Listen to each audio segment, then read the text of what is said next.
Hello friends, welcome to my channel study for you. So guys, आज के इस video में हम लोग देखने वाले हैं जो आपका एसएससी एमटीएस का एग्ज़ाम शुरू हुआ है 5 अक्टूबर से 2 नवंबर तक चलने वाला है। उसके टॉप मोस्ट इंपॉर्टेंट क्वेश्चंस को जो है इस वीडियो में डिस्कस करने वाले हैं। तो जिनका भी आगे आने वाले शिफ्टों में एसएससी एमटीएस का एग्ज़ाम है वो इस वीडियो को जो है लास्ट तक जरूर देखिएगा। और आपसे रिक्वेस्ट करता हूं, अभी तक आपने मेरे चैनल को अगर सब्सक्राइब नहीं किया है तो एसएससी एमटीएस से रिलेटेड पल पल की अपडेट के लिए जो है चैनल को सब्सक्राइब जरूर कर दीजिएगा। और बगल में ही आपको एक बेल आइकन यानी घंटे का निशान भी दिख रहा होगा, तो आप उसे भी जो जरूर प्रेस कर दीजिएगा। तो चलिए वीडियो को स्टार्ट करते हैं। तो आज का जो आपका पहला क्वेश्चन दोस्तों कि जामा मस्जिद का निर्माण जो है ये पूरा यानी पूर्ण जो है ये कब हुआ था। तो देखिए, जामा मस्जिद का जो निर्माण है ये आपका 1656 में पूरा हुआ था। तो 1656 आपका यहाँ पे करेक्ट आंसर हो जाएगा। बात कर ले जामा मस्जिद का निर्माण जो है शुरुआत कब की गई थी, तो 1650 में इसकी शुरुआत की गई थी। तो ये भी आपको याद रखना है। और जामा मस्जिद का जो निर्माण है वो शाहजहाँ के द्वारा शुरू करवाया गया था, तो ये भी आपको याद रखना है। और जामा मस्जिद है कहाँ पर, तो ये दिल्ली में स्थित है, तो ये भी आपको याद रखना है। और अन्य स्मारक के बारे में जान लेते हैं दोस्तों, जहाँ से आपके प्रश्न पूछे जा सकते हैं। रेड फोर्ट का जो है निर्माण कब हुआ था, तो देखिए रेड फोर्ट का जो निर्माण है ये आपका 1639 में इसकी शुरुआत हुई थी और ख़त्म जो हो गया था वो 1648 में हुआ था, तो ये भी आपको याद रखना है। ताजमहल का जो निर्माण शुरू हुआ था वो 1632 में हुआ था और ये पूर्ण कब हुआ था, तो 1653 में हुआ था, तो ये भी आपको याद रखना है। इंडिया गेट की जो निर्माण की शुरुआत हुई थी वो 1921 में हुआ था और ये पूर्ण 1931 में हो गया था, तो ये भी आपको याद रखना है। गेटवे ऑफ इंडिया की जो शुरुआत है वो 31 मार्च 1913 को हुआ था और ये जो पूर्ण है ना ये 1924 को हुआ था, तो ये भी आपको याद रखना है। नेक्स्ट क्वेश्चन आपका यहाँ पे दोस्तों कि अलीगढ़ मुस्लिम यूनिवर्सिटी की जो स्थापना है ये किसने की थी। तो देखिए, अलीगढ़ मुस्लिम यूनिवर्सिटी की जो स्थापना है ये सर सैयद अहमद खान के द्वारा किया गया था, तो सर सैयद अहमद खान आपका यहाँ पे करेक्ट आंसर हो जाएगा। बात कर ले इसकी स्थापना कब की गई थी, तो 1875 में किया गया था। और अलीगढ़ मुस्लिम यूनिवर्सिटी का जो पहले नाम था वो मोहम्मदन एंग्लो ओरिएंटल कॉलेज है, ठीक है। कभी कभी एग्जामिनर क्या करता है, आपको क्वेश्चन घुमाकर पूछता है कि मोहम्मदन एंग्लो ओरिएंटल कॉलेज की जो है स्थापना किसके द्वारा की गई है, तो फिर आपका जो है सर सैयद अहमद खान ही आपका करेक्ट आंसर होगा। और कब किया गया था, तो ये 1875 में किया गया था। तो आपको कंफ्यूज नहीं होना है क्योंकि अलीगढ़ मुस्लिम यूनिवर्सिटी का जो पहले नाम था ना वो मोहम्मदन एंग्लो ओरिएंटल कॉलेज था। और ये अलीगढ़ मुस्लिम यूनिवर्सिटी कब बना था, तो ये 1920 में बना था, ठीक है। तो ये भी आपको याद रखना है। नेक्स्ट क्वेश्चन आपका यहाँ पर आया था दोस्तों कि भारत का जो है दक्षिणतम पॉइंट कौन सा है। तो देखिए, भारत का जो दक्षिणतम पॉइंट है ना वो आपका इंदिरा पॉइंट है, तो इंदिरा पॉइंट आपका यहाँ पे करेक्ट आंसर हो जाएगा। और ये कहाँ पर है, तो ये निकोबार आइलैंड में है, ठीक है। तो ये भी आपको याद रखना है। कभी कभी पूछ दिया जाता है कि इंदिरा पॉइंट जो ये कहाँ पर है, तो ये निकोबार आइलैंड में है। नेक्स्ट क्वेश्चन आपका यहाँ पे है दोस्तों कि सांबर झील जो है ये कहाँ पर है। तो देखिए, स्टैटिक जीके से जो आपके हर शिफ्ट में प्रश्न पूछे जा रहे हैं लगातार, इसलिए मैं ये क्वेश्चन आपके लिए लेकर आया हूँ। तो सांबर झील जो है ये राजस्थान राज्य में है, तो राजस्थान जो है आपका यहाँ पे करेक्ट आंसर हो जाएगा। अन्य झील के बारे में देख लेते हैं कहाँ कहाँ पर है। तो देखिए, डल झील जो है और बैरिना उलर झील जो है, मानसबल झील, नागिन झील, शेषनाग झील, अनंतनाग झील जम्मू कश्मीर में है ये सब, ठीक है। जितने भी नाग वाले झील है ना ये आपके जम्मू कश्मीर हैं। उसके बाद बात कर लेते हैं लुनकरसनल झील, जयसमंद झील, ठीक है, राजसमंद झील, पिझौला झील, सांबर झील, छिड़वाना झील, फतेह सागर झील, ये सब जो है राजस्थान राज्य में है, तो ये भी आपको याद रखना है। उसके बाद बात कर लेते हैं जितने ताल वाले झील है ना वो उत्तराखंड में है, जैसे कि सातालाल झील, नैनीताल झील, राक्षसलाल झील, ठीक है, पंचपोड़ी झील, खुरपाताल झील, ये सब जो है आपके उत्तराखंड राज्य में है। तो ये सारे झीलों का नाम जो आपको याद रखना है और ये भी रखना है कि कहाँ पर जो ये किस राज्य में है। नेक्स्ट क्वेश्चन आपका यहाँ पे दोस्तों कि न्यूटन के गति के जो है प्रथम नियम को क्या कहते हैं। तो देखिए, न्यूटन के गति के प्रथम नियम को जो है ये आपका जड़त्व का नियम कहा जाता है, जिसको जो इंग्लिश में जो है लॉ ऑफ इनर्शिया कहा जाता है। तो जड़त्व का नियम आपका यहाँ पे करेक्ट आंसर हो जाएगा। बात कर ले गति के द्वितीय नियम को जो है क्या कहा जाता है, तो ये संवेग का नियम कहा जाता है, यानी लॉ ऑफ मोमेंटम कहा जाता है। गति के तीसरे नियम को क्या कहा जाता है, तो क्रिया प्रतिक्रिया का जो नियम कहा जाता है। तो ये सारे फैक्ट जो आपको याद रखना है। नेक्स्ट क्वेश्चन आपका यहाँ पे दोस्तों कि चींटी के डंक में जो है कौन सा अम्ल होता है? तो देखिए चींटी के डंक में जो है ये आपका फॉर्मिक अम्ल होता है। तो फॉर्मिक एसिड जो है आपका यहाँ पे करेक्ट आंसर हो जाएगा। और फॉर्मिक एसिड का जो अन्य नाम यानी IUPAC जो नेम होता है ना, वो मेथेनोइक एसिड होता है। तो ये भी आपको याद रखना है। नेक्स्ट क्वेश्चन आपका यहाँ पे दोस्तों कि 2011 की जनगणना में जो भारत का सेक्स रेशियो यानी प्रति 1000 पुरुष पर जो है महिलाओं की संख्या कितनी है? तो देखिए 2011 की जनगणना के अकॉर्डिंग जो भारत का लिंगानुपात रहा है वो 943 रहा है। तो 943 आपका यहाँ पे करेक्ट आंसर हो जाएगा। बात कर ले लिंगानुपात में सबसे ज़्यादा जो है राज्य कौन सा है? तो ये आपका केरल राज्य है। आप यहाँ पे देख सकते हैं 1084 है।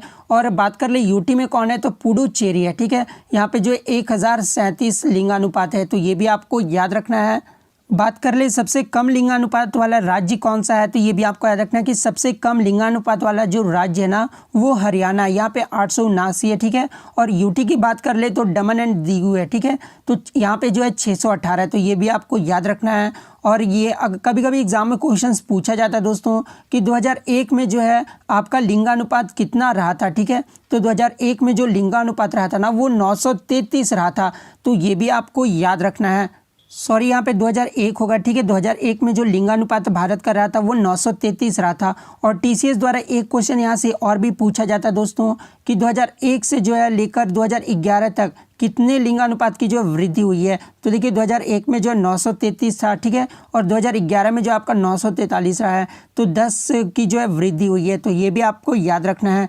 नेक्स्ट क्वेश्चन आपका यहाँ पे दोस्तों कि भौतिकी में जो है किसको 2 बार नोबेल प्राइज़ मिला है? तो देखिए ये हर बार TCS द्वारा ये प्रश्न पूछा जाता है। तो देखिए भौतिकी में जो 2 बार नोबेल प्राइज़ मिला है ये जॉन बर्डिन को दिया गया है। कब कब दिया गया? तो ये 1956 में दिया गया है और 1972 में दिया गया है। तो जॉन बर्डिन जो आपका यहाँ पे करेक्ट आंसर हो जाता। अन्य फैक्ट के बारे में जान लेते दोस्तों। देखिए यहाँ पे अब तक जो है 4 व्यक्तियों को जो है 2 बार नोबेल प्राइज़ दिया जा चुका है। एक तो मैडम क्यूरी को दिया गया, एक बार फिजिक्स के क्षेत्र में और एक बार केमिस्ट्री के क्षेत्र में दिया गया है। कब कब? तो 1903 में दिया गया था और 1911 में इन्हें दिया गया था। और ये भी क्वेश्चन पूछा जाता है दोस्तों कि नोबेल प्राइज़ जीतने वाली प्रथम महिला कौन थी? तो ये मैडम क्यूरी थी। तो ये भी आपको याद रखना है। और जॉन बर्डिन को जब फिजिक्स में 2 बार नोबेल प्राइज़ दिया गया है, जो कि आपका क्वेश्चन आपका आज दिया हुआ है। ठीक है, उसके बाद बात कर लेते हैं केमिस्ट्री के क्षेत्र में जो है 2 बार नोबेल प्राइज़ किसको दिया गया है? तो ये फ्रेडरिक सेंगर को दिया गया है। कब कब दिया गया? तो 1958 और 1980 को दिया गया। तो ये भी आपको याद रखना है। उसके बाद लिनस पॉलिंग को जो है 2 बार नोबेल प्राइज़ दिया गया है। एक बार तो केमिस्ट्री के क्षेत्र में दिया गया है और एक बार शांति के क्षेत्र में दिया गया है। तो ये भी आपको याद रखना है। और यहाँ से एक क्वेश्चन और बनता है दोस्तों आपके एग्जाम में कि शांति का पुरस्कार जो है 3 बार किसे दिया गया है? तो देखिए शांति के क्षेत्र में जो 3 बार नोबेल पुरस्कार है ये international committee of red cross को जो है दिया गया है। कब कब? तो 1917, 1944 और 1963। ये 3 बार जो है आपका international committee of red cross को जो है शांति का पुरस्कार दिया गया है। तो ये भी आपको याद रखना है। नेक्स्ट क्वेश्चन आपका यहाँ पे दोस्तों कि प्रोजेक्ट टाइगर की शुरुआत जो है ये कब हुई है? तो देखिए प्रोजेक्ट टाइगर की जो शुरुआत है ना ये आपका 1973 में हुआ है। तो 1973 आपका यहाँ पे करेक्ट आंसर हो जाएगा। और इसके जो फर्स्ट डायरेक्टर थे प्रोजेक्ट टाइगर के वो कैलाश संखाला थे। तो ये भी आपको याद रखना है, कभी कभी एग्जाम में पूछ दिया जाता है। उसके बाद अन्य फैक्ट की बात कर ले दोस्तों तो वर्तमान में जो है 50 टाइगर रिजर्व हैं। तो ये भी आपको याद रखना है जो कि 17 स्टेट में फैला हुआ है। नेक्स्ट बात कर लेते हैं सबसे बड़ा बाघ अभयारण्य कौन सा है? तो ये नागार्जुन सागर है। ये भी आपको याद रखना है। और महाराष्ट्र के जो पेंच टाइगर रिजर्व है ना ये सबसे न्यूनतम है। तो ये भी आपको याद रखना है। उसके बाद यहाँ से एक क्वेश्चन और पूछा जाता है कि सबसे ज़्यादा टाइगर जो है ये किस राज्य में पाया जाता है? तो देखिए सबसे ज़्यादा जो टाइगर है ना ये मध्य प्रदेश में पाया जाता है। ठीक है, मध्य प्रदेश में जो आपका कितना तो 526 है और कर्नाटक सेकंड नंबर पे आता है। कभी कभी बच्चे जो कंफ्यूज होते हैं और कर्नाटक को मार देते हैं। तो मैं आपको बता दूं कि सबसे ज़्यादा जो टाइगर है ना वो आपका मध्य प्रदेश राज्य में पाया जाता है और सेकंड नंबर पे जो आपका कर्नाटक है। तो आपको कंफ्यूज नहीं होना है। नेक्स्ट क्वेश्चन आपका यहाँ पे दोस्तों कि आरबीआई की जो स्थापना है ये कब हुई है? तो देखिए आरबीआई का जो फुल फॉर्म होता है वो रिजर्व बैंक ऑफ इंडिया होता है। ठीक है, और इसकी जो स्थापना है ना ये 1 अप्रैल 1935 को हुआ है। तो 1 अप्रैल 1935 जो है आपका यहाँ पे करेक्ट आंसर हो जाएगा। वर्तमान में जो आरबीआई के गवर्नर हैं वो शक्तिकांत दास हैं, तो ये भी आपको याद रखना है। और फर्स्ट गवर्नर जो रहे थे आरबीआई के वो ऑसबोर्न स्मिथ रहे थे, तो ये भी आपको याद रखना है कि फर्स्ट गवर्नर कौन थे आरबीआई के, तो ऑसबोर्न स्मिथ थे। और वर्तमान में जो आरबीआई के गवर्नर हैं ये शक्तिकांत दास हैं। और यहाँ से एक क्वेश्चन और आपका बनता है दोस्तों कि आरबीआई का जो राष्ट्रीयकरण कब किया गया था, तो ये भी आपको याद रखना है कि 1 जनवरी 1949 को जो है आरबीआई का राष्ट्रीयकरण किया गया था। आरबीआई के जो एक तो आपके गवर्नर होते हैं और 4 जो होते हैं वो डिप्टी गवर्नर होते हैं। चारों डिप्टी गवर्नर का नाम आपको याद रखना है, BP Kanoongo, MK Jain, MD Patra और एम राजेश्वर राय। ये जो है अभी 4 डिप्टी गवर्नर हैं आपके आरबीआई के।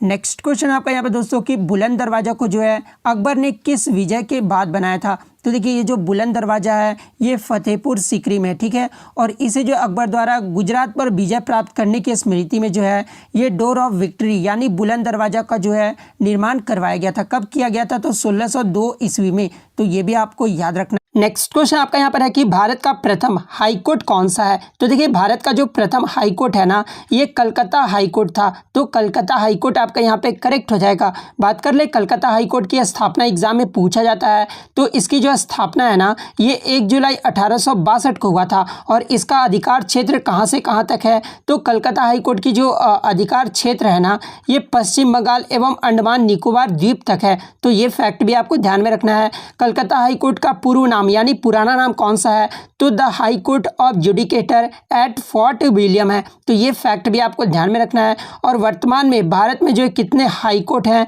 तो 25 हाई कोर्ट हैं। नेक्स्ट आपका यहाँ पर है कि उज्जैन कौन सी नदी के किनारे है, तो देखिए ये जो उज्जैन है ना ये शिप्रा नदी के किनारे है। और उज्जैन में जैसा कि आपको पता होना चाहिए कि कुंभ मेला लगता है। कुंभ मेला जो है भारत के 4 जगहों पर लगता है। कहाँ कहाँ पर, तो एक तो आपका उज्जैन में, एक आपका प्रयागराज, उसके बाद हरिद्वार और नासिक, ये 4 जगह पर जो है कुंभ मेला लगता है। उसके बाद बात कर ले प्रयागराज, ये जो है किस नदी के तट पर है, तो ये आपका गंगा, यमुना और सरस्वती तीनों के संगम पर है। वहीं अगर हरिद्वार की बात कर ले तो गंगा नदी के तट पर है। नासिक की बात कर ले तो ये गोदावरी नदी के तट पर स्थित है। नेक्स्ट आपका यहाँ पर है कि सुशासन दिवस 2020 पर ई संपदा नामक एक जो वेब पोर्टल और मोबाइल ऐप किसने लॉन्च किया है, तो देखिए ये जो ई संपदा नामक जो है ना एक वेब पोर्टल और मोबाइल एप्लीकेशन है। और ये जो आपका सुशासन दिवस 2020 में ये जो आपका ministry of housing and urban affairs के द्वारा जो है लॉन्च किया गया है, यानी शहरी मामलों के मंत्रालय द्वारा जो है ये ई संपदा नामक जो मोबाइल एप्लीकेशन है ना उसे लॉन्च किया गया है। यहाँ से एग्जाम में इस प्रकार से भी प्रश्न पूछा जा सकता है कि ministry of housing and urban affairs यानी शहरी मामलों के मंत्रालय द्वारा सुशासन दिवस के अवसर पर जो है कौन सा मोबाइल एप्लीकेशन लॉन्च किया गया है, तो ये ई संपदा नामक मोबाइल एप्लीकेशन लॉन्च किया गया है। तो ये आपको ध्यान में रखना है, क्वेश्चन किसी भी तरह जो है घुमाकर पूछा जा सकता है। वहीं अगर पूछा जाए कि सुशासन दिवस भारत में कब मनाया जाता है, तो ये 25 दिसंबर को मनाया जाता है, तो ये भी आपको ध्यान में रखना है। नेक्स्ट आपका यहाँ पर है कि झारखंड में अविवाहित आदिवासी लड़कियों के जो है अच्छी प्रजनन क्षमता और बेहतर घर की उम्मीद के लिए जो है कौन सा त्यौहार मनाया जाता है, तो देखिए झारखंड में अविवाहित जो आदिवासी लड़कियां होती हैं ना अच्छी प्रजनन क्षमता और बेहतर घर की उम्मीद के लिए ये जो आपका जावा त्यौहार मनाती है, तो जावा जो आपका यहाँ पे करेक्ट हो जाएगा। नेक्स्ट आपका यहाँ पर है कि निम्नलिखित में से कौन मुख्य सूचना आयुक्त के जो है चयन के लिए चयन समिति का सदस्य नहीं है, तो देखिए मुख्य सूचना आयुक्त के चयन के लिए जो है ये लोकसभा के अध्यक्ष जो है वो सदस्य नहीं है, तो लोकसभा के अध्यक्ष आपका यहाँ पे करेक्ट हो जाएगा। मैं आपको बता दूं कि सूचना आयुक्त के जो चयन के लिए जो चयन समिति का सदस्य होते हैं ना एक तो आपके लोकसभा के विपक्ष के नेता होते हैं, कैबिनेट के मंत्री होते हैं और प्रधानमंत्री होते हैं। ये सब जो होते हैं वो मुख्य सूचना आयुक्त के चयन के लिए जो है चयन समिति के सदस्य होते हैं। नेक्स्ट आपका यहाँ पर है कि विटामिन के कुल कितने प्रकार होते हैं, तो देखिए विटामिन के कुल 13 प्रकार होते हैं, तो 13 जो आपका यहाँ पे करेक्ट हो जाएगा। और देखिए विटामिन से हर एग्जाम में एक प्रश्न पूछा जाता है, तो देखिए 13 प्रकार कौन कौन से होते हैं, तो vitamin A, vitamin B1, vitamin B2, B3 ये सब जो होते हैं ना वो विटामिन के प्रकार होते हैं जो कि 13 प्रकार होते हैं। और कभी कभी एग्जाम में पूछा जाता है कि विटामिन बी कॉम्प्लेक्स के कितने प्रकार होते हैं, तो देखिए विटामिन बी कॉम्प्लेक्स के जो है ना 8 प्रकार होते हैं, तो ये भी आपको ध्यान में रखना है। और एग्जाम में जो है रासायनिक नाम जो है पूछा जाता है। तो देखिए विटामिन ए का जो केमिकल नेम होता है वो रेटिनॉल होता है, विटामिन B1 का थायमिन होता है, विटामिन B2 का जो है राइबोफ्लेविन होता है, विटामिन B3 का जो है नियासिन होता है, विटामिन B5 का जो है पैंथोनेइक एसिड होता है, B6 का आपका पैरोडेक्सिन होता है, B7 का जो है वो बायोटीन होता है। वहीं अगर B9 का पूछा जाए तो फॉलिक एसिड होता है, विटामिन B12 का साइनोकोबाल्मिन होता है। उसके अलावा बात कर लेते हैं विटामिन सी का, तो विटामिन सी का जो एस्कॉर्बिक एसिड होता है, विटामिन डी का कॉल्सीफेरोल होता है, विटामिन ई का जो है टोकोफेरोल्स होता है, विटामिन के का जो है फाइलोक्विनोन होता है। तो ये सारे फैक्ट जो आपको ध्यान में रखना है। नेक्स्ट आपका यहाँ पर है कि भारत और एशिया का सबसे बड़ा ट्यूलिप गार्डन कहाँ पर है। ट्यूलिप का मतलब क्या होता है कि जो पादप होते हैं ना, वो वसंत ऋतु में फूल देने वाले जो है पादप, उसी को जो है ट्यूलिप कहा जाता है। तो भारत या फिर एशिया का सबसे बड़ा जो ट्यूलिप गार्डन है ये आपका श्रीनगर में है। और कौन सा ट्यूलिप गार्डन, तो Indira Gandhi memorial tulip garden, जो कि आपका श्रीनगर में है और इसे जो है 2007 में खोला गया था।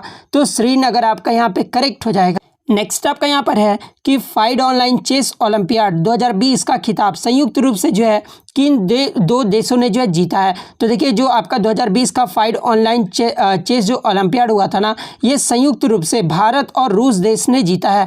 तो भारत और रूस जो आपका यहाँ पे करेक्ट हो जाए। तो आज के लिए जो इतने एक्सपेक्टेड क्वेश्चन लेकर आया हूँ जो कि आपके एग्जाम में हो सकता है कि पूछे जा सकते हैं। तो अगर वीडियो में थोड़ी भी नॉलेज अगर लगी हो तो वीडियो को जो है लाइक ज़रूर कर दीजिएगा और इसी तरह डेली प्रैक्टिस सेट पाने के लिए जो है चैनल को सब्सक्राइब ज़रूर कर दीजिएगा। तो मिलते हैं नेक्स्ट वीडियो में, तब तक थैंक यू।